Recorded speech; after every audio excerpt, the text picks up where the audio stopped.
Assalamualaikum warahmatullahi wabarakatuh. Hari ini saya nak buat ulasan perlawanan di antara Manchester United dan juga menentang Aston Villa, yang mana United kalah 3-1 pada perlawanan ni. Boleh dikatakan memang perlawanan yang agak menarik untuk ditonton bagi peminat Aston Villa, yang mana ini adalah perlawanan pertama di bawah kendalian Unai Emery dan beliau berjaya untuk mengalahkan Manchester United sekali lagi. Boleh dikatakan daripada segi gameplay memang Aston Villa menguasai perlawanan. Mereka hanya menerapkan ataupun implement basic balance sahaja untuk menyutralkan bahagian tengah pasukan MU, dan boleh dikatakan MU punya progress ball daripada bahagian bawah ke attacking pun agak lemah, dan daripada segi defending shape pasukan Aston Villa lebih padulah. Jadi tanpa membuang masa, mari kita masuk ke dalam ulasan perlawanan lah.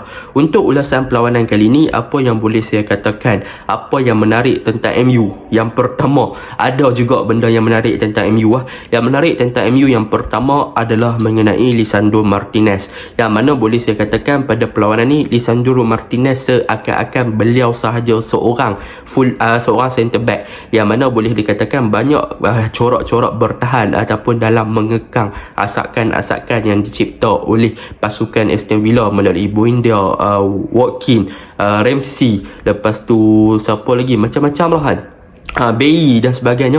Boleh dikatakan memang Lisandro Martinez akan bekerja secara berkeseluruhan. Dia banyak kena cover up tempat Lindelof, dia banyak kena cover up tempat Shaw, dia boleh dikatakan di bahagian pertahanan tu merata beliau berada, yang menyebabkan memang nampak Lisandro Martinez sebagai seorang pertahanan MU saja kan, berbanding dengan adanya Lindelof sebagai partner.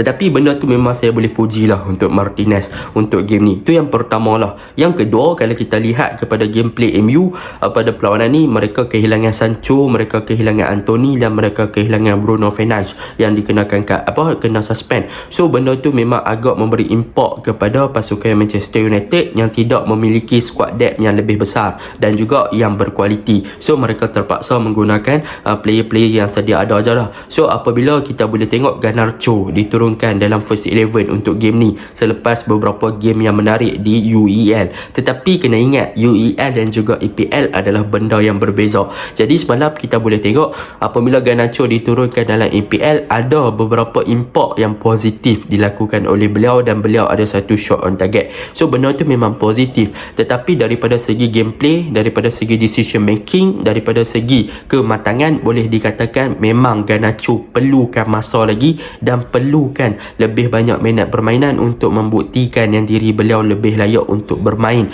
dalam first 11 untuk MU dalam EPL. Sebab apa? Sebab semalam kita boleh tengoklah bagaimana pemain pertahanan pasukan Aston Villa banyak kali memberi impak ataupun berjaya untuk mematah gerakan daripada Garnacho. Garnacho tak boleh nak bermain dengan terlalu fancy sangat dan sebagainya, dan banyak gerakan-gerakan beliau boleh dikatakan predictable dan mudah dibaca. Boleh dikatakan masih mentah lah untuk EPL. So apabila nak berhadapan dengan defend EPL ni, seperti mana kita tahu, benda tu memang antara solid defend dalam dunia dan antara solid lah EPL ni. So memang Garnacho tak boleh nak bermain dengan fancy dan beliau perlu untuk quick reaction dan juga lebih kepada quick decision daripada bermain terlalu fancy. Tapi overall agak positif lah Garnacho main, nampak positif side tu. Tetapi banyak lagi yang perlu beliau improve untuk membuktikan yang beliau layak berada dalam first 11 bersama dengan squad Erik ten Hag dalam EPL. Itu yang kedua tentang pasukan MU. Dan yang ketiga, kita berbicara tentang permasalahan pasukan MU pada perlawanan ni. Permasalahan pasukan MU pada perlawanan ini sebenarnya adalah di bahagian tengah, yang mana kalau kita lihat untuk bahagian tengah memang MU tak boleh nak progress the ball apabila Eriksen, Casemiro dan sebagainya, terutamanya Van de Beek, yang mana untuk Donny Van de Beek pada perlawanan ini beliau diletakkan sebagai attacking midfielder ataupun number 10. Tetapi sayang daripada segi off ball movement, boleh dikatakan memang Van de Beek agak bagus sebab beliau pandai untuk mencari dan juga menempatkan diri dalam space ataupun ruang yang kosong. Tetapi masalahnya space tersebut adalah sukar untuk dijangkau dan sukar untuk buka game. So apabila bertindak sebagai number 10, beliau sepatutnya lebih kepada untuk membina combination play ataupun link up antara bahagian wide area, bahagian tengah kepada bahagian attacking third dan sebagainya. Tetapi nampaknya Van de Beek tak boleh nak provide something daripada bahagian tengah ke bahagian hadapan. Transisi pada middle third kepada final third agak kurang. So benda tu memang kurang lah. So Van de Beek punya contribution dan juga penlibatan beliau dalam padang semalam memang nampak tak beberapa memberi impak yang positif, yang menyebabkan bahagian tengah pasukan MU tak beberapa nak hidup. Jadi benda tu agak negatif lah untuk pasukan MU. Dan dalam pada masa yang sama, Eriksen dan juga Casemiro, yang mana untuk game ni boleh saya katakan Eriksen dan Casemiro sebenarnya sepatutnya beraksi dalam kedudukan yang agak selari, ataupun Casemiro yang akan bertindak sebagai proper DMF. Tetapi nampaknya untuk game ni boleh dikatakan Casemiro pun lebih suka untuk bertindak lebih kepada out of position, yang mana beliau boleh involve dan juga contribute untuk attacking berbanding Eriksen, dan Eriksen yang lebih memfokuskan untuk bertahan. Tetapi benda tu agak liability, sebab kita tahu kemampuan Eriksen untuk bertahan adalah agak kurang berbanding dengan kemampuan Casemiro untuk bertahan. So sebab itulah kita boleh nampak contribution daripada Eriksen untuk menyerang agak kurang disebabkan Casemiro dah terlebih offense. So benda tu pun agak memberikan impak yang negatif apabila MU di counter. So benda tu memang terutamanya gol yang ketiga lah melalui Jacob Ramsey tu memang memang boleh nampak lah yang MU punya midfield agak lalai. Casemiro nak follow up pun tak dan, Eriksen baru nak slow down, banyak space kosong pun kena. So benda tu memang agak merugikan untuk pasukan MU. Dan yang keempat, apa yang boleh saya katakan untuk kelemahan pasukan MU adalah daripada segi CR itu sendiri. Untuk game ni boleh saya katakan apabila CR bermain dan menjadi kapten, saya mengharapkan beliau ada influence yang lebih baik kepada squad. Tetapi pada masalahnya untuk game ni, MU dah tak boleh nak provide bola kat dia. Tetapi dalam masa yang sama, beliau juga tak boleh nak melepaskan diri daripada segi defense shape pasukan Aston Villa, yang mana boleh dikatakan Tyrone Mings berjaya untuk mengikat dengan melakukan tight marking kepada CR, sehingga CR tak boleh nak bergerak bebas dan CR tak ada space langsung. So memang MU bermain dalam accommodation, mereka dah bermain dengan berpaksikan kepada CR. Kalau kita lihat banyak gerakan-gerakan MU yang cuba dilakukan adalah untuk mencari CR dalam kotak penalti dengan hantaran-hantaran lintang dan sebagainya.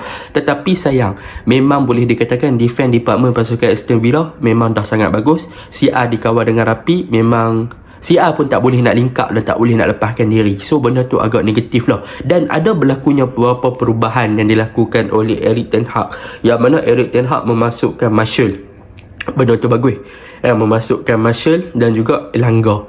Tetapi sayang, beliau masih mengekalkan CR dan meletakkan Martial bermain di belakang CR. Rashford ditolak sebagai left wing, Elanga sebagai right wing. Kita boleh nampak fluidity di bahagian wide area. Pasukan MU boleh untuk counter dan juga balancekan kestabilan bahagian sayap dan juga tengah untuk menyerang pasukan Aston Villa. Tetapi the worst part ataupun part yang paling lemah adalah bahagian serangan. Bagaimana mereka nak link up dan juga membina combination play bersama dengan CR. CR pun dia tak drop, tak check in, check out semua. So benda tu agak menyukarkan MU. Dia tak melakukan pressing, tak melakukan attraction untuk tarik defense untuk keluar dan sebagainya. So memang Tyrone Mings mudah lah kerja, tight marking. CR tak boleh buat apa, MU punya attacking tak boleh nak create something kepada CR.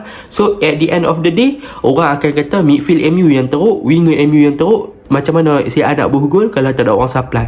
Padahal so benda tu memang benda tu akan, orang takkan salahkan CR, orang akan salahkan gameplay MU sebab tak boleh nak swap bola kat dia.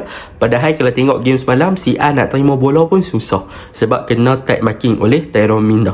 Dan dalam perlawanan ni kita boleh juga lihat lah contribution Bruno sebenarnya banyak kepada MU, terutamanya in term of create chances. Sebab tu bola sepak kita tak boleh tengok kepada statistik daripada segi assist dan score sahaja. Kita kena ada expected goal, expected assist dan sebagainya, berapa chances di create, berapa peluang dicipta, semua benda tu kena tengok. Kalau ada Bruno, dia mesti juga boleh create peluang kepada pemain-pemain MU. Tetapi tanpa Bruno boleh dikatakan gameplay MU agak kurang.